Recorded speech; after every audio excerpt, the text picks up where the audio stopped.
So what about presumptions? In terms of presumptions as well, just so we don't cut ourselves too short on time, there are certain presumptions in the way that we interpret law. Firstly, and very importantly, we will not interpret law as having a retrospective effect. So if I make a law today, I'm not going to then interpret that as having applied to circumstances that happened yesterday or 10 years ago.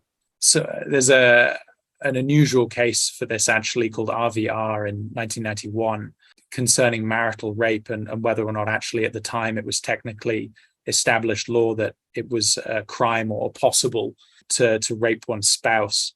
It's a very commonly cited case for retrospective effect in interpretation. No fundamental change as well.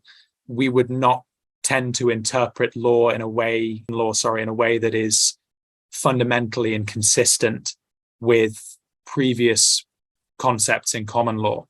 It tends to be the case that statute law perhaps would codify or bring together aspects that are already established in common law. We're just putting them all in one place to make them easier to find.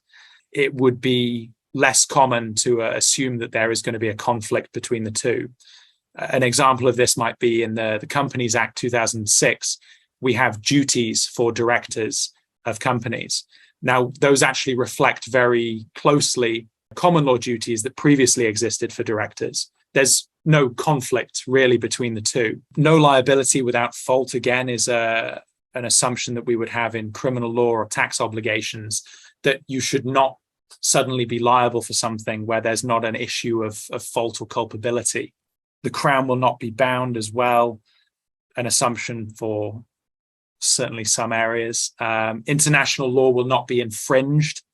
We don't want to say anything in law, certainly, that would infringe upon general concepts of international law.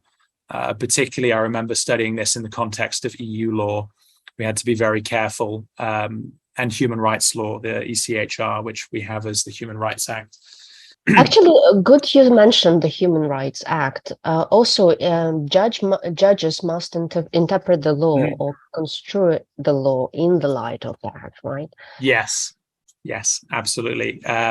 So judges always need to have some regard for the Human Rights Act 1998 and whether or not their interpretation of the law would in any way infringe any of the rights that we have enshrined in that act.